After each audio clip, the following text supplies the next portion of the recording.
సగటుగా ముందుకు వెళ్తుంది అనుకుంటున్నాం. ఇక విజయవాడ నగరానికి వస్తే మేమందరం కూడా విజయవాడ నగరం ఇప్పుడు ఉన్న విజయవాడ నగరం, రేపు గ్రేటర్ రాబోయే విజయవాడ నగరం కాదు, ఇప్పుడున్న విజయవాడ నగరానికి తాగునీరు,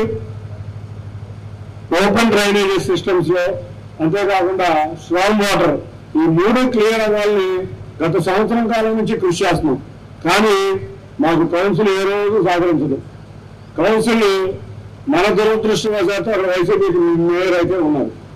వాళ్ళు ఎంత ఖర్చు అవుతుందో ఒక డిపిఆర్ రెడీ చేయండి, ముఖ్యమంత్రి వర్యం దగ్గరికి వెళ్ళి ముఖ్యమంత్రి వర్యం నన్ను కానీ గద్దె రామ్మోహన్ కానీ బోండా ఉమా గారిని కానీ ఒకటే చెప్పారు, విజయవాడ నగరానికి మీకు ఏం అవసరమో మా దగ్గరికి తీసుకురండి అంటే ఒక డిపిఆర్ రెడీ చేయమని మేము కమిషనర్ గారిని కోరిన వెంటనే కౌన్సిల్లో పెట్టారు. పెట్టిన వెంటనే కౌన్సిల్లో ఆ డిపిఆర్ అంటే ఎంత ఖర్చు అవుతుందో తయారు చేసే దాన్ని కూడా మా తెలుగుదేశం నాయకులు ప్రసాద్ గారు వీళ్ళందరూ వీరోచితంగా పత్రి పోరాడి అది ఒప్పించి మళ్ళీ ప్రభుత్వం దగ్గరికి వెళ్ళేదని చేశాం. ఈ నెలాఖరికి టోటల్గా ఈ డిపిఆర్ మొత్తం పూర్తవుతుంది. ఎక్కడికి మంచినీళ్లు గ్యాప్స్ ఉన్నా, ఎక్కడ డ్రైనేజ్ గ్యాప్స్ ఉన్నా, ఎక్కడ స్టామ్ వాటర్ మనం చూస్తే నవటాల దగ్గర మునిగిపోతాం, చెరువును కల్పించే విధంగా ఉంటుంది.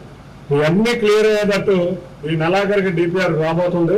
దీన్ని గౌరవ ముఖ్యమంత్రి దగ్గరికి మేమందరం నాయకులందరం వెళ్ళి సబ్మిట్ చేసి రాబోయే అమరావతి ఎంత అందంగా ఉందో మన నగరం విజయవాడ కూడా అంతే అందంగా ఉండాలి. అమరావతిలో భాగమైన ఈ విజయవాడ అందంగా ఉండాలి.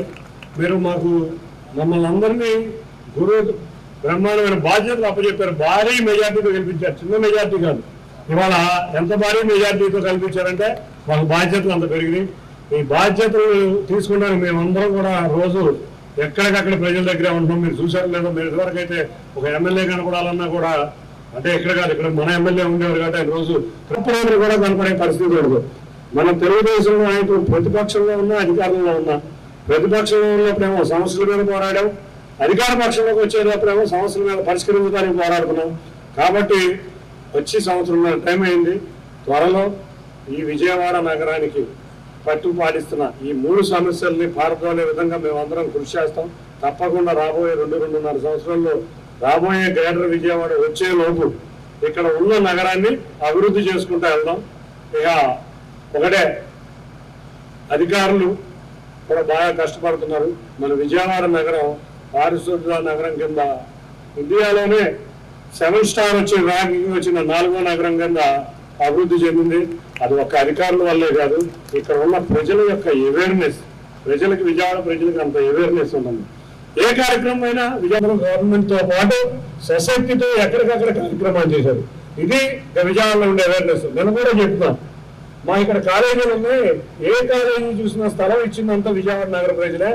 ఎవరెవరో వచ్చి ఇక్కడ కాలేజీలు పెట్టారు, కానీ ఇక్కడ చదువుకునే వ్యక్తులు స్థలం ఇచ్చి విజయవాడను విద్యాలయాలుగా చేర్చారు. కాబట్టి ఇటువంటి అవేర్నెస్ ఉన్న విజయవాడ నగరంలో స్వచ్ఛ విజయవాడ కింద మనం తెచ్చుకుందాం. తప్పకుండా అందరం కూడా కలిసికట్టుగా ఉండి విజయవాడ నగరాన్ని అభివృద్ధి చేసుకుందాం అని తెలియజేసుకుంటూ మరొక్కసారి గద్దె రామ్మోహన్ గారు ఆయన ఇన్స్పిరేషన్తో ప్రసాద్ గారు కానీ ఇక్కడ ఉన్న కార్పొరేటర్లు అందరూ కానీ బ్రహ్మాండంగా తిరుగుతారు. నిరంతరం సమస్యల మీద అయితే నన్ను వివరిస్తూనే ఉంటారు. నేను ఢిల్లీలో ఉన్న పరిచి స్థానికులు కూడా అవగాహన పరిచి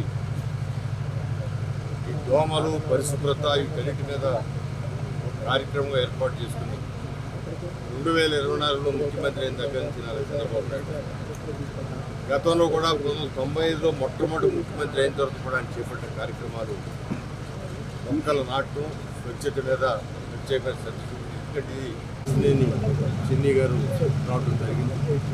దీన్ని ఈ కార్యక్రమం నిర్వహిస్తున్న అధికారులు కూడా దీని మీద చాలా శ్రద్ధతో ముందుకు వెళ్ళాలని చంద్రబాబు నాయుడు గారి కోరిక రాష్ట్రం అంతా స్వచ్ఛంగా పరిశుభ్రంగా వ్యాధులు లేని రాష్ట్రంగా ఉండాలని వారి యొక్క తలంపుతో ప్రారంభమైన ఈ కార్యక్రమం ప్రతి శనివారం 3వ శనివారం రాష్ట్రం అంతా ఒక అవగాహన, ప్రజలందరికీ కూడా ఒక అవగాహన తెచ్చే విధంగా ఈ కార్యక్రమం అధికారులు నాయకులు అందరం కలిసి చేస్తున్నాం. తప్పకుండా మనం చూస్తే గత సంవత్సరం కాలం నుంచి దీనివల్ల చాలా రిజల్ట్స్ కూడా ప్రమాణంగా వచ్చినాయి. గతంలో చూస్తే విజయవాడ అంటే ఇందాక ఎమ్మెల్యే గారు చెప్పినట్టు 100% నిర్మూలన అయితే జరగలేదు, కానీ అబౌవ్ 70% అయితే మాత్రం చేంజ్ అనేది అయితే వచ్చింది.